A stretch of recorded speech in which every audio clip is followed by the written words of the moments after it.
Hello guys, welcome to the जाक knowledge. किसी भी कंट्री में कैसे लॉज होंगे, उसके सिटीजन्स कितनी फ्रीली रह पाएंगे, ये सब डिपेंड करता है वहाँ के पार्लियामेंट के ऊपर। पार्लियामेंट एक ऐसी बिल्डिंग होती है जहाँ से सारे लॉज पास होते हैं और इम्प्लीमेंट भी होते हैं। तो आइए इस वीडियो में डिस्कस करते हैं कि आखिर पार्लियामेंट क्या होती है और ये कैसे काम करती है। So as you can see, ये जो हमारे सामने पिक्चर है ये उसी पार्लियामेंट की है जहाँ से सारे लॉज बनते हैं। पार्लियामेंट जो वर्ड है वो एक फ्रेंच, और इसका जो कॉन्सेप्ट है वो फर्स्ट टाइम ब्रिटेन दिया था। और फर्स्ट पार्लियामेंट भी ब्रिटेन के अंदर ही बना हुआ है। पार्लियामेंट के हाउसेस की बात करें तो इसमें दो हाउसेस होते हैं, जिसमें से पहला हाउस है लोकसभा और दूसरा हाउस है राज्यसभा।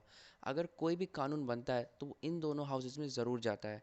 और तीसरा, यानी कि इसको बोलते हैं, इसके थ्री पार्ट होते हैं, यानी कि पहला लोकसभा, दूसरा राज्यसभा एंड तीसरा प्रेसिडेंट। हाउसेस की बात करें तो दो हाउसेस हैं, पार्ट की बात करें तो पार्ट तीन है, जिसमें पहला लोकसभा, दूसरा राज्यसभा एंड तीसरा है हमारे प्रेसिडेंट।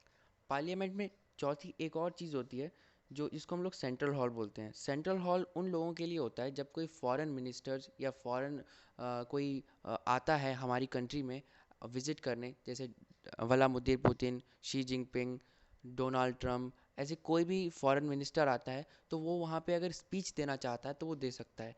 तो इसीलिए ये सेंट्रल हॉल है जिसमें हमारे ज़्यादातर जो मिनिस्टर्स हैं वो बैठकर उस स्पीच को सुन सकते हैं। पार्लियामेंट के कंस्ट्रक्शन की बात की जाए तो पार्लियामेंट को बनाया था एडमिन लुटियन ने और बैकर्ड ने। पार्लियामेंट भी उन्हीं बिल्डिंग्स में से एक है जब ब्रिटिशर्स के टाइम पे जो बिल्डिंग्स बनाई गई थी। अगर दिल्ली की बात करें तो दिल्ली तीन पार्ट में डिवाइडेड है। पहला है ओल्ड दिल्ली, यानी कि पुरानी दिल्ली, जो मुगलों के समय की बनी थी। दूसरा है लुटियन दिल्ली, जिसे ब्रिटिशर्स ने बनाया था, जिसमें पार्लियामेंट और भी हमारे जो भवन हैं आज की डेट में, जो जिसमें राष्ट्रपति रहते हैं या जहाँ पे हमारी होम मिनिस्ट्री है, वो सारे लुटियन एडमिन लुटियन ने बनाए थे। इसलिए वहाँ पे लुटियन दिल्ली उस जगह को बोला जाता है जहाँ पे हमारा इंडिया गेट भी है। और तीसरी जो दिल्ली है, न्यू दिल्ली, जो हम लोग आज प्रेजेंटली जो डेवलप कर रही है, बन रही है, उसे हम लोग न्यू दिल्ली बोलते हैं। एंड ये है हमारी लोकसभा। लोकसभा जो है उसकी चर्चा आर्टिकल 81 में की गई है। लोकसभा के अंदर ग्रीन कलर की कारपेट होती है, जबकि राज्यसभा के अंदर रेड कलर की कारपेट होती है। तो आप देख सकते हैं ये जो है ये लोकसभा है, क्योंकि यहाँ पे ग्रीन कलर की कारपेट बिछी हुई है। और लोकसभा में टोटल 545 मेंबर्स होते हैं, जिनका टेन्योर यानी कि जिनका कार्यकाल 5 साल होता है। मतलब वो लोग 5 साल के लिए चुन के आते हैं, जिन्हें आम जनता चुनती है, और वो लोग वहाँ पे जाते हैं। इसको हाउस ऑफ पीपल भी बोला जाता है। और क्योंकि यहाँ पे कोई भी लॉ जब बनता है तो फर्स्ट टाइम वो यहीं आता है, इसलिए इसे फर्स्ट हाउस भी बोला जाता है। और इसे डायरेक्ट हाउस भी बोलते हैं, क्योंकि यहाँ के जो इलेक्शंस हैं वो डायरेक्ट होते हैं। हम लोग जिन भी लोगों को चुनते हैं वो डायरेक्ट पहले लोकसभा में ही जाते हैं, इसलिए आप लोगों ने सुना होगा कि इलेक्शंस, लोकसभा इलेक्शंस चल रहे हैं। ब्रिटेन की बात करें तो वहाँ पे इसको हाउस ऑफ कॉमन पीपल ही बोला जाता है, क्योंकि जो कॉमन पीपल हैं वही यहाँ पे चुन के जाते हैं और वो यहाँ पे बैठते हैं। यूएस के अंदर इसे हाउस ऑफ रिप्रेजेंटेटर्स बोला जाता है। और जो पूरी जो लोकसभा का टेन्योर होता है, मतलब कि एक लोकसभा कब तक रहेगी, ये कोई डिसाइड नहीं होता है। मतलब वैसे तो जनरली 5 साल होता है, लेकिन अगर कोई सरकार गिर गई, मतलब किसी अगर कोलिजन पार्टी है या जिसको कहते हैं गठबंधन सरकार है, और किसी एक पार्टी ने सपोर्ट वापस ले लिया और गवर्नमेंट गिर गई, तो लोकसभा वहीं पे स्थगित हो जाती है, निरस्त हो जाती है। इसलिए जनरल बेसिस पे तो इसका जो टेन्योर है वो 5 ईयर्स रहता है। लेकिन पार्टी गिरने या सरकार गिरने के समय पे ये कभी भी भंग की जा सकती है। इसमें जो लोग आते हैं वो टोटल 545 मेंबर्स होते हैं इसकी, जिसको सांसद भी बोला जाता है। एंड उनकी जो एज होती है, मतलब वो मिनिमम 25 एज के होने चाहिए। दूसरी हम राज्यसभा की बात करें तो ये है हमारे सामने राज्यसभा। राज्यसभा में रेड कलर की कारपेट होती है, जैसा कि आप देख सकते हैं, और इसको जो लीड करता है वो हमारा वाइस प्रेसिडेंट करता है, जो चेयरमैन होता है। कई बार ये क्वेश्चन पूछा जाता है कि जो हमारा चेयरपर्सन होता है, सॉरी, जो चेयरपर्सन होता है यहाँ का, उसको सैलरी किस बेसिस पे मिलती है। वाइस प्रेसिडेंट, यानी कि जो हमारे वाइस प्रेसिडेंट है, अभी फ़िलहाल की बात की जाए तो वेंकैया नायडू, तो उन्हें सैलरी किस बेसिस पे मिलती है। इसलिए मिलती है कि वो वाइस प्रेसिडेंट है, या फिर इसलिए मिलती है कि वो जो राज्यसभा है उसको लीड करते हैं, वहाँ पे जाते हैं, उनसे उनको सुनते हैं। तो या इसका आंसर सेकंड वाला है कि उसको सैलरी इसलिए मिलती है क्योंकि वो राज्यसभा के चेयरपर्सन होते हैं।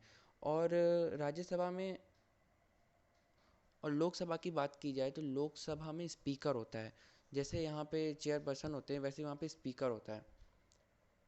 बट इन दोनों जगह पे एक डिफरेंस है। जो राज्यसभा का चेयरपर्सन होता है वो राज्यसभा का मेंबर नहीं होता है, बल्कि वो एक वाइस प्रेसिडेंट होता है जो उस कंट्री का होता है। मतलब इंडिया की बात करें तो इंडिया की कंट्री का वाइस प्रेसिडेंट ही वहाँ की राज्यसभा का चेयरपर्सन होगा। लेकिन लोकसभा के अंदर ऐसा नहीं है। लोकसभा के अंदर जो लोकसभा के मेंबर्स होते हैं उन्हीं में से एक स्पीकर बना दिया जाता है। मतलब जो लोकसभा का स्पीकर है उसके पास लोकसभा की मेंबरशिप होगी, लेकिन राज्यसभा का चेयरपर्सन है उसके पास राज्यसभा की मेंबरशिप नहीं होगी।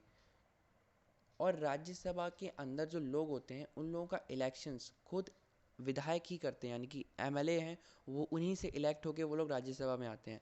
और बेसिकली इसके अगर टेन्योर की बात की जाए तो उसका कोई प्रॉपर टेन्योर नहीं होता है, इसके लोगों का टेन्योर होता है। मतलब कि यहाँ के जो लोग हैं वो लोग 6 साल में उनकी जो कहते हैं कि काम करने की जो उन लोगों का जो टेन्योर है, वो लोग कब तक राज्यसभा में रहेंगे वो 6 साल होता है। जबकि राज्यसभा लोग राज्यसभा में बेसिकली 3 पार्ट में चुनाव होता है, जिसको कहते हैं कि मतलब पहले हर 2 साल के अंदर वहाँ पे चुनाव होता रहता है और वहाँ पे लोग चुन के आते रहते हैं। मतलब कि पूरी राज्यसभा कभी स्थगित नहीं होती, पूरी राज्यसभा कभी ख़त्म नहीं होती, खाली नहीं होती, वहाँ पे कोई ना कोई रहे, इसलिए हर 2 साल में वहाँ पे चुनाव कराया जाता है। जैसे फर्स्ट पार्ट की अगर हम बात करें तो फर्स्ट पार्ट का टेन्योर होगा 6 साल, वहाँ पे चुनाव हो गया। अब अगले 2 साल में नेक्स्ट जो लोग हैं, मतलब कि वहाँ के नेक्स्ट जो 2/3 में लोग आएंगे, 1/3 1/3 1/3 करके वहाँ पे 3 बार डिवाइड होता है। और पहले एक लोगों का चुनाव होता है, फिर दूसरे लोगों का चुनाव होता है, फिर तीसरे लोगों का चुनाव होता है। मतलब ये इसलिए किया जाता है ताकि वो राज्यसभा एक बार में पूरी स्थगित ना हो जाए, एक बार में वो खाली ना हो जाए, इसलिए ऐसा होता है। और वहाँ के लोगों का टेन्योर भी 6 साल होता है। जैसे मान के चलिए हम लोग 3 कैटेगरी में राज्यसभा के मेंबर्स को डिवाइड कर देते हैं, first category, second category and third category. First category में वो लोग हैं जो 2020 में चुन के आए हैं, सेकंड कैटेगरी में वो लोग हैं जो 2022 में चुन के आए हैं, एंड थर्ड कैटेगरी में वो लोग हैं जो 2024 में चुन के आए हैं। ये ईयर्स हैं। फिर जो 2020 वाले हैं उन लोगों का जो चुनाव है वो 6 साल बाद होगा, यानी कि 2026 में। तो वो लोग 6 साल बाद अपना टेन्योर पूरा करेंगे। ठीक उसी तरह 2022 वाले यानी कि सेकंड पार्ट वाले 2028 में अपना टेन्योर पूरा करेंगे। और ठीक उसी तरह 2024 वाले 2030 में अपना टेन्योर यानी कि 6 साल बाद पूरा करेंगे। तो एक बार में राज्यसभा पूरी खाली नहीं होती, ये 3 पार्ट में इसका वो होता है, ख़त्म होता है टेन्योर। राज्यसभा को सेकंड हाउस भी बोला जाता है क्योंकि पहले जो एक्ट होता है वो लोकसभा में जाता है और उसके बाद वो राज्यसभा में आता है। और इसको इनडायरेक्ट हाउस भी बोला जाता है क्योंकि यहाँ के जो इलेक्शंस है वो जनता नहीं करती, वो इनडायरेक्ट वे में जो जनता के रिप्रेजेंटेटिव हैं वो इलेक्ट करते हैं। मतलब इनडायरेक्ट वे में वो जनता ही कर रही है, इसीलिए इसको इनडायरेक्ट हाउस भी बोला जाता है। और इसको हाउस ऑफ कॉइन्स भी बोला जाता है। मतलब कि ये शिक्षित लोगों का सदन होता है। मतलब यहाँ पे जो लोग होते हैं वो ज़्यादा क्वालिफाइड होते हैं एज़ कंपैरिजन टू लोकसभा के मेंबर्स से, क्योंकि वो लोग वहीं से चुन के आते हैं। और यहाँ की जो इस चर्चा है राज्यसभा की, वो आर्टिकल 80 में की गई है कॉन्स्टिट्यूशन के। यहाँ पे टोटल 245 मेंबर्स होते हैं, जो लोग 2-2 साल करके जिनका चुनाव होता है, जो मैंने आपको बताया। और ये कभी भंग नहीं होती है, राज्यसभा कभी भंग नहीं होती। ब्रिटेन के अंदर जैसे मैंने बताया आपको, लोकसभा को ब्रिटेन के अंदर हाउस ऑफ कॉमन पीपल बोला जाता है। तो इसी तरीके से जो राज्यसभा है हमारी उसको हाउस ऑफ लॉर्ड्स बोला जाता है। और यूएस में जैसे हाउस ऑफ रिप्रेजेंटेशन लोकसभा को बोला जाता है, वैसे ही राज्यसभा को सीनेट बोला जाता है। बेसिकली ये सब एक नाम है वहाँ के। अगर एलिजिबिलिटी की बात करें तो वहाँ का मेंबर होने के लिए हमें 5 चीज़ें होनी चाहिए। पहली चीज़ है कि हम इंडियन सिटीज़न होने चाहिए, मतलब कोई भी फॉरेन इंसान वहाँ का जो लोकसभा या राज्यसभा का या पार्लियामेंट का मेंबर नहीं बन सकता। दूसरा, हम लोग साउंड माइंड होने चाहिए और बैंक करप्ट नहीं होने चाहिए, दिवालिया नहीं होना चाहिए। मतलब हम लोग के पास इतना कर्जा नहीं होना चाहिए जितनी हमारी इनकम नहीं उससे ज़्यादा हमने कर्जा ले रखा हो, तो ऐसा नहीं होना चाहिए। वरना जो आदमी एमपी एमएलए बनेगा फिर वो पहले अपना कर्जा भरने की कोशिश करेगा, जो हम लोग का जो ख़जाना है, मतलब भारतीय जो ख़जाना है उससे हमारा टैक्सेस से हमारे कर्जा भरने की कोशिश करेगा, तो वो नहीं होना चाहिए। और वो कोई ऑफिस ऑफ प्रॉफिट यानी कि कोई सरकारी नौकरी पे नहीं होना चाहिए। ठीक है। और तीसरी चीज़ ये, अगर वो लोकसभा का बनना चाहता है, मतलब चौथी चीज़ ये है, अगर वो लोकसभा का बनना चाहता है तो उसकी मिनिमम एज 25 होनी चाहिए। और राज्यसभा का बनना चाहता है तो उसकी मिनिमम एज 35 होनी चाहिए। पार्लियामेंट के अंदर काफ़ी सारी चीज़ें होती हैं। जैसे पहली चीज़ होती है सेशंस, जैसे हम लोग बोलते हैं, आप लोगों ने सुना होगा बजट सेशन चल रहा है, ये सेशन चल रहा है, वो सेशन चल रहा है। तो पार्लियामेंट के अंदर टोटल 3 सेशंस होते हैं। पहला होता है बजट सेशन, दूसरा होता है मानसून सेशन, और तीसरा होता है विंटर सेशन। जो बजट सेशन होता है वो सबसे बड़ा सेशन होता है, जो फरवरी से शुरू होकर मई तक चलता है, जिसमें हमारी गवर्नमेंट हमारा बजट अनाउंस करती है।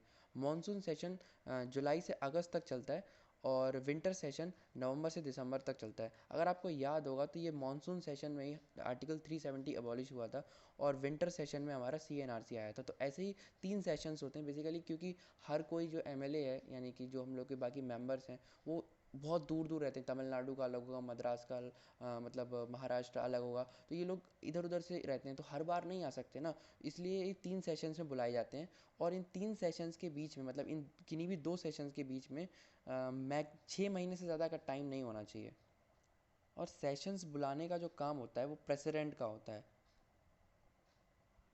So thank you all of you. इस वीडियो में आप लोगों ने जाना कि पार्लियामेंट क्या होता है, पार्लियामेंट कैसे काम करती है, और पार्लियामेंट के सेशंस के बारे में। अगर आप लोग इसके बारे में और जानना चाहते हैं तो हम इसका एक पार्ट 2 और बनाएंगे, ताकि हम पार्लियामेंट को और डिटेल बेसिस पे कवर कर सकें, क्योंकि पार्लियामेंट में बहुत कुछ जानने को है।